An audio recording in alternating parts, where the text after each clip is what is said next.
Hello, everyone.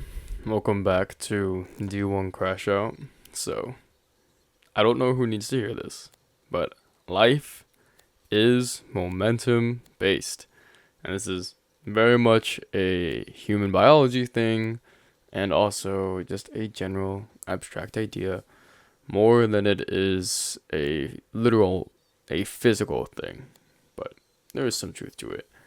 You know, when you're driving, it's easier to just keep driving your car once you already got it going than to start your car, stop your car, start, stop, start, stop, start, stop. So, physics conjecture also supports this notion that change is the difficulty. So, once you have routine, once you have discipline, once you have something regular, life gets easier, generally speaking. So, that also goes to say that once you have habits, you ever heard the phrase humans are creatures of habit, then things get easier. And frankly, I have found everything in my life to support this idea. Once you are a straight A student, you start caring about those A's a lot more. There's nowhere else to go but down. And you value it so highly, you'll do anything to keep it. Also, once you become a straight A student, you have the skills to be a straight A student. You could argue that it's difficult staying on the top, but I would retort back that school is meant for you to succeed in a pretty low stakes environment compared to college, where your average is a C. So, your active competition and beating other people rewards you in college versus high school, not so much. Curve is not as significant. So, with that being said, once you have those study habits down, once you are a high achieving student and you surround yourself with more people that are high achievers, you have momentum. And that momentum keeps you being a high achiever, not only for the pressure that you put on yourself or the pressure that people put around you, but also for the skills and the journey that you did in order to get into that position. It is usually more difficult to actually get into a relationship than to maintain it for more socially anxious people, including people like me who might just talk to a screen blankly. Once you're in the relationship, the barrier of entry might lower. I personally advise against this as a very recent development for myself, but relationship advice is not the focus of this channel. Unless I had a fan base, I would want it. But that is everything to say that things get easier as you continue to do them. Like, wow, when you learn a skill, you develop a unique neuron pattern reflective of that skill. You light that pattern again and again and again and again, and it gets more efficient each time. You optimize as you do things. Your two channels for muscle development are A, muscle mass, and two, your nervous system with muscle activation. There's a limit in your brain on how much of your muscles that you can use, since you could be able to flex your bones to dust if you really wanted to, which is everything to say that our mind muscle connection is important and significant. But that is also to say that if you continue training and training and training, it gets easier and easier for you to push yourself. You get better at pushing yourself and using more of your muscles, and you get stronger in return. If you do running a lot, same thing. Your cardiovascular system adapts better. Your body is more used to running. That also means being able to push through your feet and having a stable foundation, along with the drive and pushing through your hips. All of this system not only gets stronger, but also gets more optimized. And that is a very biological thing. It is ingrained in our system to be able to adapt to circumstances, to specialize, and to develop within our niche. There is other limiting factors, such as when people become complacent or when people feel like there is nothing more since they have satisfactorily reached a point in which they can do things, which is to say that there is a limit on improvement, which is very, very, very true. But for the people who do not start or find it very difficult to start, that is the difficulty in and of itself. It is hard to begin, it is hard to start something, but it gets easier as you go along. This is to fight the notion that motivation is something which just comes out of nowhere. I think that would be better referred to as inspiration, But humans, once they are motivated to do something, generally are committed to continually do that thing. My brain loves to eat my vitamins in the morning, loves to get my morning emergency. That wasn't always a habit, but I did it and I felt a lot better, and my brain got hooked on that, and I now take an emergency every single day. And then I added a calcium supplement and zinc, and my body loves those things. And I keep taking it every single day because it's easier to keep the habit than to break it. I bite my nails. I've been biting my nails probably since I was sucking my thumb. And now I bite my nails less. How did you do it? I consciously bite the nail, but I don't bite it off. And you slowly wean off the habit. You do that a little bit until you can eventually force yourself to not bite the nail at all. And now I only bite them under periods of stress. So I haven't kicked the habit entirely, but once I actually started going into motion and started taking active steps to fight against this bad habit, it got easier. And that is everything to say that there's this idea of willful ignorance that a lot of people like to do, in which you might do an apology, or you might say, I'm a hypocrite, or you might be like, oh, that's a really bad habit, I shouldn't do that, or you might just say, I knew that, when somebody gives you advice, and maybe the reason you keep getting that advice is because you're not taking action. So that is everything to say that even though the first step is diagnosis, the next and arguably more important step is actually taking action and following up on your claims. I think, to roast my research group again, a lot of us said that we really wanted a finished product, that you wanted to get into top conferences, and that they really were excited to work on the things that we were interested in. And now that it's come time to actually work on it, they're MIA. So that is another thing to say, that as somebody who holds myself to a high standard of work, that it is easier to work and actually commit myself to working when you put that pressure on yourself that you've always been putting on yourself to work and perform. And hopefully always be on the curve of the group project where you can say that I worked too much than too little. I think a little bit of spiel about group projects in general is that if nobody's doing anything, I would rather just do everything than get garbage on my grade. I can always complain about the people after, I've gotten points here and there by being a narc, and that is because I put my grade above the people around me that didn't commit work well to me. That is to say that it is hard to fight against a social norm, against a lot of people who judge and put this pressure to be a certain way, including not being a narc, but you have your own set of values and your own goals that you may want to achieve. In order to achieve them, for example, everyone and their mom right now making a startup, you might have to do something which is against the grain. And it might be difficult to start.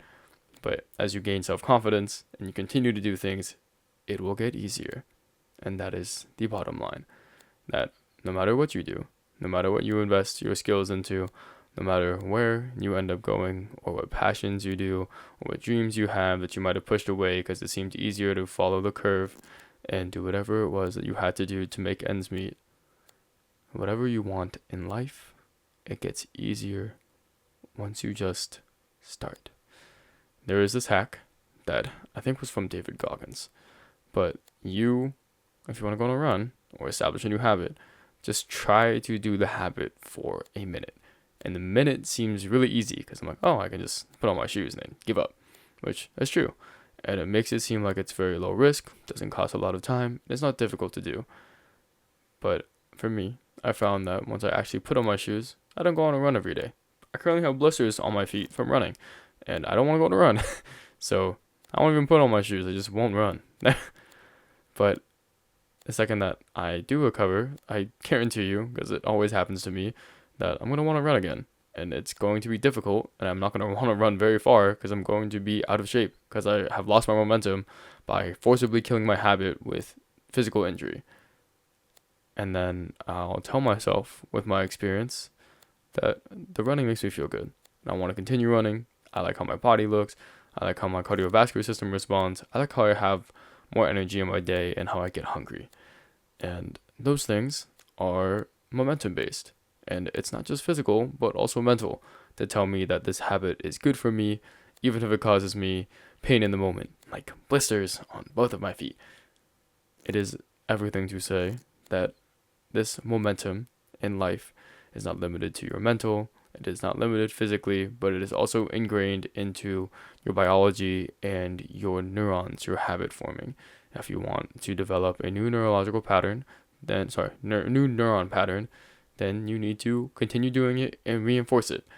This ties into another big idea of things in life where you should reinforce the behavior that you want to see. I hate hearing the stories of people who might grow up in more impoverished communities, and those people want to keep their own people down by making fun of intelligence and studying because that is all they know.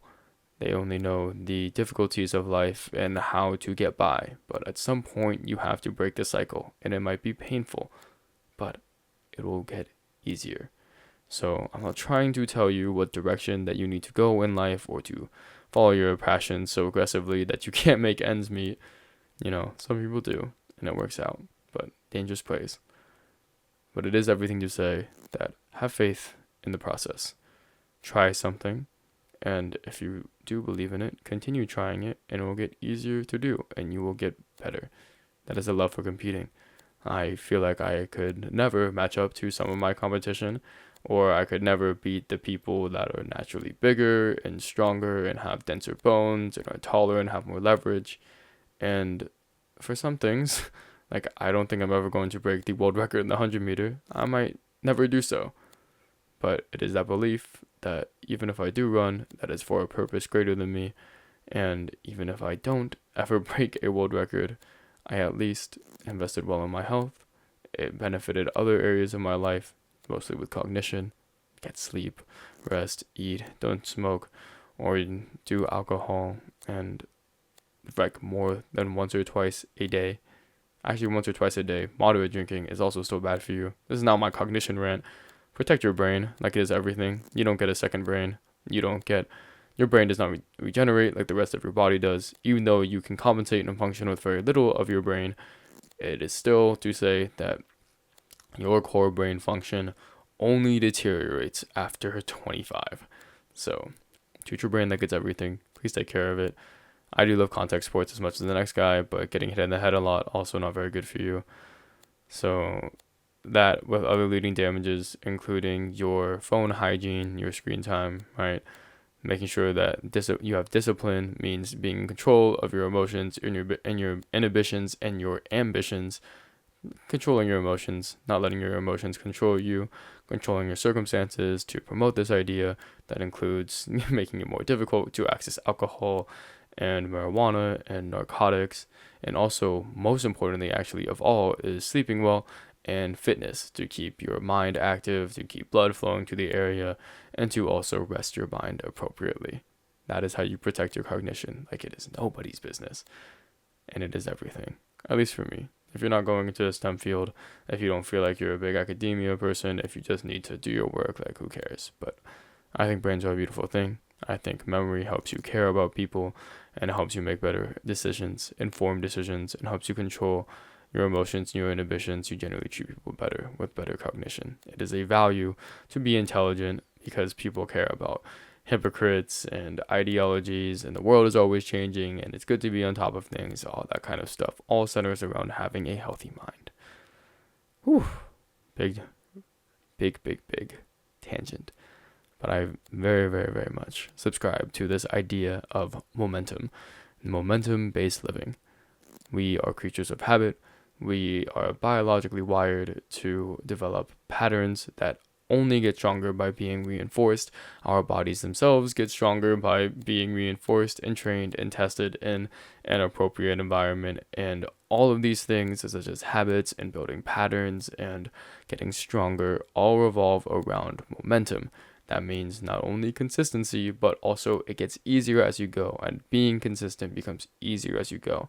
Being consistent and disciplined and in control of your environments is a skill, and it is something that I cannot encourage people enough to develop, because just as much as money is freedom, that hopefully people want to live their lives not just for the success of ascend, and be better, and better, but that there's an end game somewhere where you actually get to enjoy the fruits of your labor. But also this idea that this discipline is freedom, because it gives you the freedom to choose. Right?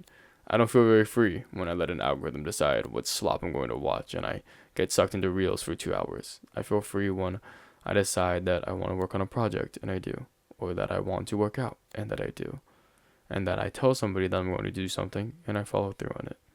That makes me feel free, gives me self-respect, helps me look at myself in the mirror in the morning.